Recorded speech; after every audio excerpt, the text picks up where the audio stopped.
We have several breaking developments in Russia's war in Ukraine. Ukraine says Russia launched its largest overnight drone attack, deploying 479 drones. Hours ago, Ukraine said its special forces hit a Russian airfield and destroyed 2 aircraft there. Now, Russia is now claiming its forces have pushed into a central Ukrainian region for the first time since the start of this war 3.5 years ago. And we've learned that Poland and allies scrambled aircraft as Russia's air campaign targeted Western Ukraine, which is very near the border with Poland. Joining me now to discuss, CNN military analyst and retired Colonel Cedric Leighton. Oh my goodness, Colonel, we're seeing a renewed wave of heavy attacks, and Russia now saying that it is pushing into regions it hadn't been able to push in before. In other words, gaining ground. What does this indicate to you about where we now are in this war? Well, good morning, Sarah. Yeah, we're in a precarious position here as far as the Ukrainians are concerned. Now, I believe the Ukrainians can hold on to a lot of the territory that they have, but there are some danger signs here. We see not only in the east, where they're moving into the province or oblast of Dnipropetrovsk. That is a significant development because they have never actually, as you mentioned, never actually gone into that particular area, nor said that they're going to claim that area, at least in their initial wave here.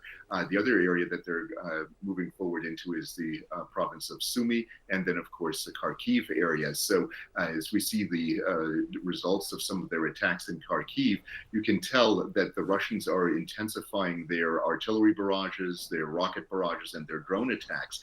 And the reason for that is that they are not only going after the Ukrainians in response to Operation Spiderweb, but they're also going after them in order to soften up targets. They basically want to position their negotiating team so that they can actually get more territory. And of course, the ultimate goal still remains for Russia to take over Ukraine in its entirety. I want to bring up 2 other things. Poland, as we mentioned, had to scramble aircraft as Russia launched strikes on Ukraine. And then Germany says it's now planning rapid expansion of outdated bunkers and fears of Russian aggression. With these moves from Europe, European nations, how close might we be to seeing this war begin to spill over beyond Ukraine's borders? Well, it's certainly a danger. I don't see it happening in the next, few weeks or so, but it is certainly possible that Poland could be subjected to an inadvertent missile strike by the Russians. That has happened actually in the first few months of the war, and in several other instances, in some cases resulting in casualties in Poland. So the Poles are very sensitive to this, and rightly so. As far as the Germans are concerned, they are basically trying to figure out how to ramp up a defensive posture as well as their military. So they need to do something for their civil defense. They are nowhere near what Israel, for example, has, or what even Ukraine has when it comes to civil defense capabilities. And they have a long way to go before they can actually protect a large portion of their population. Right now, they can probably protect around 5% of their population, wow. Which is way too low in order to survive something like this. Wow, that is a mouthful. Cedric Leighton, it's so good to see you, Colonel. Thank you so much for that analysis. In the face of the stalled peace talks and an ever-expanding war effort, a bipartisan effort to slap more sanctions on Russia is gaining momentum in the U.S. Senate. And here is how President Trump responded to questions about this sanctions bill this weekend. Use it if it's necessary. I haven't decided to use it. It's a very strong bill. Joining us right now is Democratic Congressman Seth Moulton of Massachusetts. He sits on the House Armed Services Committee. Congressman, thanks for coming in. So with all of these elements that I just laid out, you have this sanctions bill that really is gaining momentum in the Senate and gaining support in the House, but being led by Senators Graham and Blumenthal. I asked Senator Blumenthal when he was on why he thinks that the president himself hasn't decided if he wants to move on this sanctions bill when it has so much support. Let me play for you what the senator said. One of the mysteries to me, Kate, and your question goes to the heart of Putin, in effect, playing Donald Trump. He's making a fool of him. And I have no good answer for why Trump has failed so far to endorse explicitly this bill. Congressman, where do you think this is headed? Well, first of all, let's be clear. Trump is a Putin puppet. He's completely in Putin's pocket. And that's the only conceivable reason why Trump would be opposed to this. I mean, even by his own, art of the deal, you're supposed to have leverage going into a negotiation. And this clearly increases Ukraine's leverage against Russia. Reminder, Ukraine is our ally, not Russia. Sometimes the president needs clarification on that. So where is this headed?